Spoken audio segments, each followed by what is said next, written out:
Terima kasih Pak Andre, selamat siang. Assalamualaikum. Saya mohon izin ini saya share screen untuk presentasi saya. Ini Ya, silakan. mengenai dampak pembatasan sosial PSBB di komunitas terhadap kunjungan pasien COVID-19 di Rumah Sakit Jabodetabek dan DIY.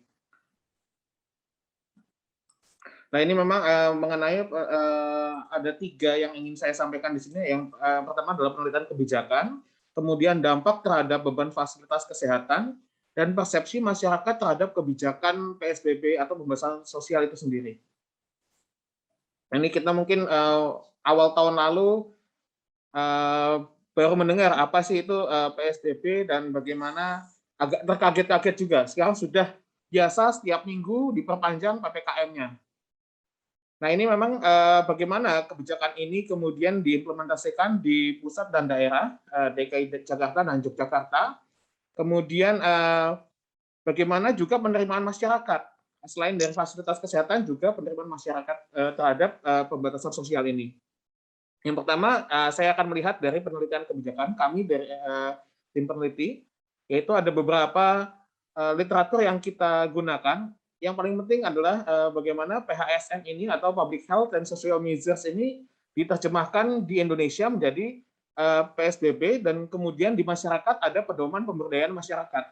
Jadi memang sudah banyak sekali regulasi-regulasi yang dikeluarkan oleh pemerintah dalam pembatasan sosial ini. Nah, ini alur penelitian kami. Yang akan kita lihat adalah bagaimana ini kemudian kebijakan pembatasan sosial ini baik skala besar dan skala komunitas berdampak pada fasilitas kesehatan. Nah, ini kemudian setelah ada pembatasan sosial ada yang namanya relaksasi dan juga new normal. Nah, ini kita akan lihat bagaimana hasilnya. Nah, ini sampai Juli 2020 sudah banyak sekali kebijakan yang ditelurkan oleh pemerintah baik itu daerah maupun pusat. Tapi apakah kemudian kebijakan ini bermanfaat? Ini di DIY Jakarta dan ini yang DIY. Nah, ini dampaknya seperti apa? Kalau kita lihat pada waktu itu, ternyata di secara nasional adanya PSBB itu masih meningkat. Tapi setelah setahun kemudian kita melihat kembali data ini, lah ternyata kok ternyata pada saat diaplikasikan PSBB ini memang naik, tapi kenaikannya itu bisa ditekan sebetulnya. Kemudian mulai new normal kan, dan ada versi-versi PSBB yang selanjutnya yang mungkin dalam hemat kami itu sudah terbiasa dan ada relaksasi tadi itu dan new normal ini semakin meningkat. Dan yang terakhir karena ada Idul Fitri dan lain sebagainya, pembatasan sosial, jadi masyarakat sudah mulai familiar dan sudah mulai mendapatkan celah untuk kebijakan tersebut meningkat lagi, ditambah lagi dengan varian virus baru. Jadi waktu penelitian kami ada di sini dan itu sangat terlihat sekali setelah kita lihat setelah setahun. Jadi 7-day moving average-nya itu ternyata tidak setinggi setelah tahun ini. Maksudnya tahun 2020 tidak setinggi tahun 2021. Nah, ini waktu tahun 2020, April sampai Juli, ini bisa ditekan di Jakarta. Kemudian di Jogja malah bisa turun sebetulnya. Dengan banyak sekali kebijakan-kebijakan lokal yang ditelurkan oleh pemerintah daerah, baik itu Sleman maupun Provinsi DIY sendiri. Nah, ini dampaknya terhadap kunjungan rumah sakit sebenarnya di Jakarta. Ada penambahan lab kontainer, kemudian PSBB transisi sempat menurun, tapi kemudian naik lagi setelah diberlakukan new normal.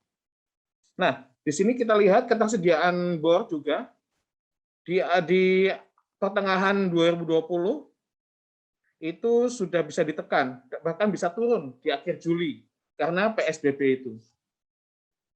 Nah, bagaimana persepsi masyarakat terhadap kebijakan dan juga peran filantropi? Kita lihat di sini, ternyata kebijakan pembatasan sosial ini atau public health social measurement ini mempengaruhi paradigma filantropi skala makro maupun mikro, yang seperti tadi Bu Putu sampaikan mengenai charity. Jadi dengan pedoman pemberdayaan masyarakat, banyak sekali masyarakat di tingkat desa, kemudian kecamatan itu membuat semacam charity-charity atau satgas-satgas desa yang juga berinterkoneksi dengan puskesmas setempat. Ini yang sangat baik sekali.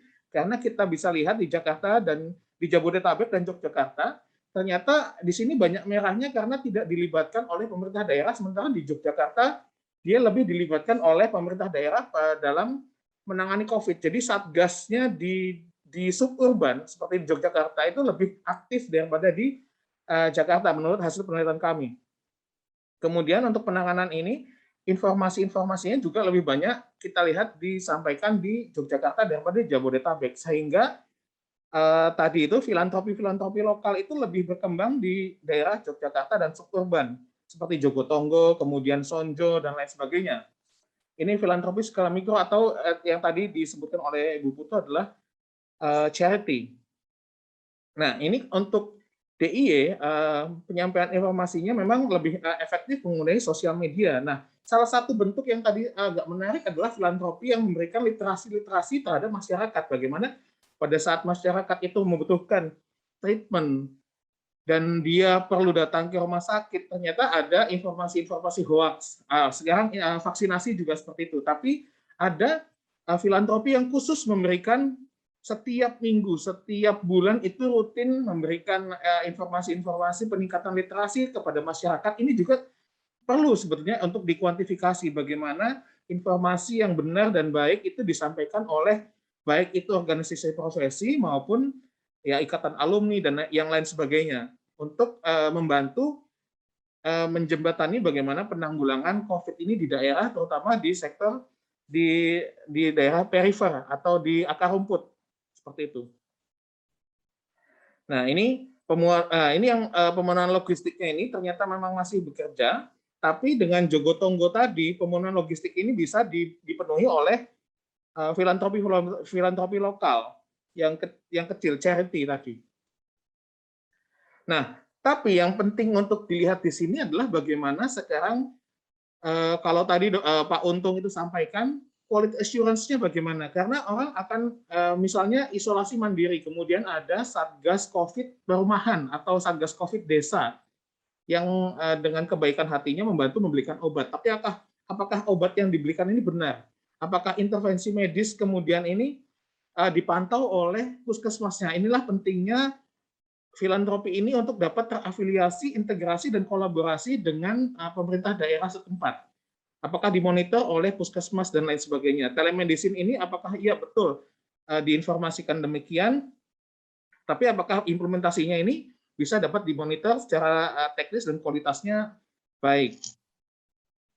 Nah, ini pemantauan dan pelaporan tidak dipantau. Itulah yang tadi saya sampaikan, bagaimana ketua RT, RW, kelurahan maupun puskesmas tempat bisa memantau warganya.